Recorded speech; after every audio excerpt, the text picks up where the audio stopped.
Cinema industry వైపు వెళ్ళాలనుకుంటున్నారా? మీకు మేమున్నాం. వెంటనే కాల్ చేయండి.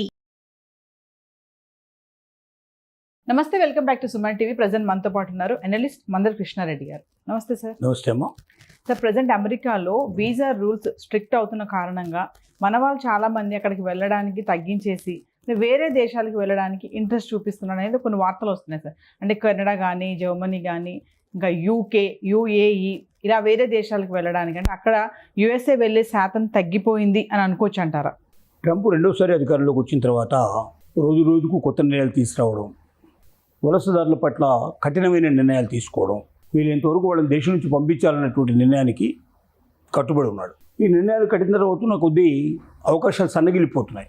ఇప్పుడు H-1B వీసాది ఎట్లాగైనా H-1B వీసా బీజీ యాక్ట్ అనేది తీసుకొస్తున్నారో ఆ యాక్టు వచ్చే అవకాశాలు ఎక్కువ కనబడుతున్నాయి. అది ఒకసారి కాంగ్రెస్లో పాస్ అయిపోతే, అంటే పార్లమెంట్లో పాస్ అయినట్టయితే ఆటోమేటిక్గా దాన్ని అమలు చేసే అవకాశం ఉంది. ఏ సార్, H-1B అబ్యూజ్ యాక్ట్. ఈ యాక్ట్ అమలు అయితే ఇంకా చాలా కఠినతరమైన పరిస్థితులు ఏర్పడే అవకాశాలు ఉన్నాయి. దాని ప్రకారంగా ఉద్యోగ అవకాశాలు ఇప్పుడు 65,000 సంవత్సరానికి తీసేటువంటి H-1B వీసాస్ లాటరీ 25,000కే పరిమితం చేయబోతున్నారు. అది కూడా హైయెస్ట్ జాబ్స్, మినిమం $2 లక్షల సంవత్సరానికి ఆదాయం ఉంటే తప్ప, అట్లాంటి వాళ్ళకి తప్ప చిన్న జాబ్స్ ఏవి దానికి అవకాశం ఇవ్వకుండా ఓన్లీ హైయెస్ట్ పెయిడ్ జాబ్స్కి మాత్రం అవకాశం కల్పించాలనేది దాని నిర్ణయం. అలాగే ఒక వీసా నుంచి ఇంకో వీసాలోకి కన్వర్ట్ కావడానికి, వీసా చేంజ్ చేసుకోవడానికి కూడా అవకాశం లేకుండా కఠినతరమైన నిబంధనలు రావడం. తర్వాత దాంతోపాటుగా ఏమిటంటే ఉద్యోగ అవకాశాలు తక్కువైపోవడం. వీసా కూడా ఎవరైనా అప్లై చేయాలన్నా కూడా, అంటే H-1B వీసా అప్లై చేయాలంటే కంపెనీ కంపల్సరీగా $1 లక్ష పే చేయాలి, అప్లికేషన్ ఫీజు పే చేయాల్సిన అవసరం. ఇవన్నీ పెట్టేసరికల్లా బయట వాళ్ళని తీసుకోవడం కన్నా అమెరికన్లను తీసుకోవడం మేలు. ఎందుకంటే వాళ్ళకి వీళ్ళకి ఈక్వల్ శాలరీ ఇచ్చినప్పుడు మళ్ళీ $1 లక్ష కట్టడం ఎందుకు? వీళ్ళు 3 ఏళ్లకు 4 ఏళ్లకు పరిమితం చేసి ఆ 3 ఏళ్ల తర్వాత మళ్ళీ కొత్త వీసా తీసుకోవాల్సిన పరిస్థితి ఏర్పడటం, ఆ అవకాశం వస్తుందో లేదో కూడా తెలియని పరిస్థితిలో ఇలాంటి డోలాయమైన పరిస్థితి కన్నా పర్మనెంట్గా అమెరికన్స్ తీసుకుంటే బెటర్ అనే పొజిషన్కి తీసుకురావడానికి ఏమేమి ఉన్నాయో అన్ని ఎత్తుగడలు వేస్తున్నారు. ఇది మన వాళ్ళు అబ్జర్వ్ చేస్తున్నారు, మన వాళ్ళకి అర్థమైపోయింది సంగతి. ఇక మనం భవిష్యత్తు లోపల అమెరికాలో ఉంటాం అనేది చాలా కష్టమైపోయింది. ఇంకోటి 30 ఏళ్ళు 40 ఏళ్ళు ఉన్నవాళ్ళు కూడా గ్రీన్ కార్డు కోసం వెయిట్ చేస్తున్న వాళ్ళు చాలామంది ఉన్నారు. వాళ్ళకి గ్రీన్ కార్డు వచ్చే అవకాశాలు కనపడలేదు. బర్త్ రైట్స్లో కూడా భర్త భార్య ఇద్దరికీ పర్మనెంట్ వీసా ఉంటేనే తప్ప, అంటే వాళ్ళు అక్కడ సిటిజన్షిప్ ఉంటేనే తప్ప పిల్లాడు అక్కడ అమెరికన్గా గుర్తించడానికి అవకాశం లేకుండా చేసేశారు. వీటి వల్ల కూడా చాలామంది పిల్లలు వెనక్కి రావాల్సిన పరిస్థితి ఏర్పడుతుంది. తల్లిదండ్రులు అక్కడ ఉండి పిల్లలు వెనక్కి వస్తే మళ్ళీ వాళ్ళు అక్కడ ఉండే అవకాశాలు ఉండవు. ఈ బాధలన్నీ ఎవడు పడతాడు? వెనక్కి వెళ్ళిపోవడం మంచిది అనే నిర్ణయంలో దాదాపుగా 40% పీపుల్ ఉన్నట్టుగా ఈ మధ్యన చేసిన ఒక సర్వే మనకు తెలియజేస్తోంది. రెండోది ఏమిటంటే, ఎప్పుడైతే అమెరికా ఇన్ని స్ట్రిక్ట్ రూల్స్ పెట్టడం మొదలుపెట్టిందో, ముఖ్యంగా ఇండియన్స్కి వేరే కంట్రీస్ ఆపర్చునిటీస్ ఇవ్వడం మొదలుపెట్టాయి.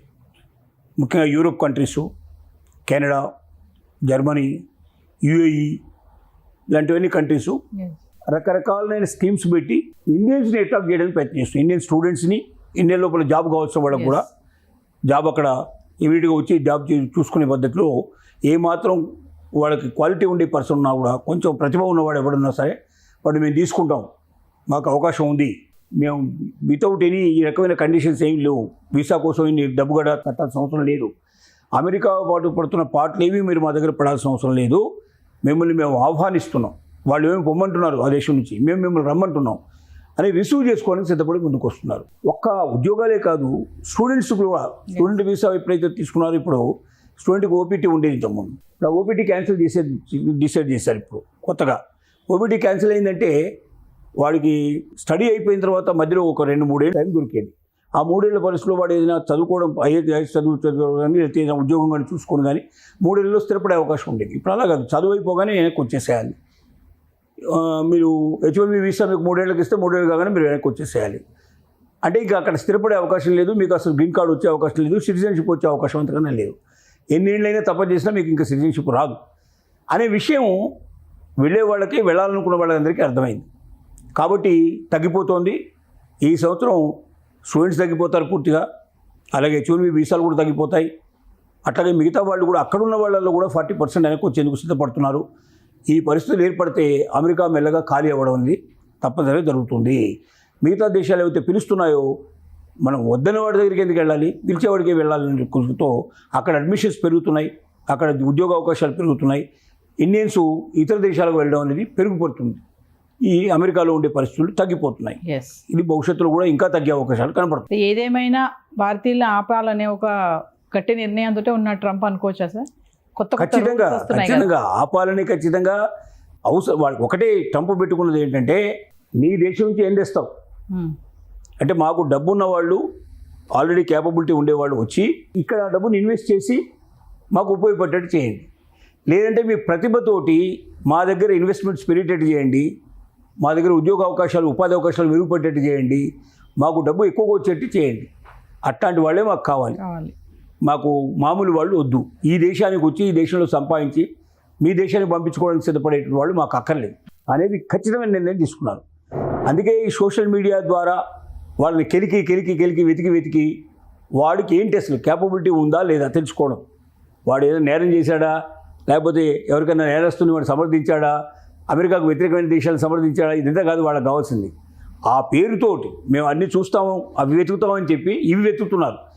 సోషల్ మీడియా ద్వారా వాడి స్ట్రెంత్ ఏమిటి, వాడి వీక్నెస్ ఏమిటి, వాడు అమెరికా లోపల ఎక్కడి నుంచి డబ్బు తీసుకొచ్చి ఇక్కడ ఖర్చు పెట్టగలిగే పరిస్థితిలో ఉన్నాడా, లేకపోతే ఇక్కడ డబ్బు క్రియేట్ చేసి మనకి ఇచ్చే పొజిషన్లో ఉన్నాడా. ఈ రెండు ఉన్న వాళ్ళని మాత్రం ఆహ్వానిద్దాం, మిగతా వాళ్ళని వదిలించుకుందాం అనే నిర్ణయంలోనే సోషల్ మీడియా అనేది ఒకదాన్ని తీసుకొచ్చాడు. ఇవన్నీ పబ్లిక్ అర్థమైపోతున్నాయి కాబట్టి భారతీయులు మెల్లమెల్లగా జారుకునే ప్రయత్నం చేస్తూ ఉన్నారు అక్కడ నుంచి. Thank you sir.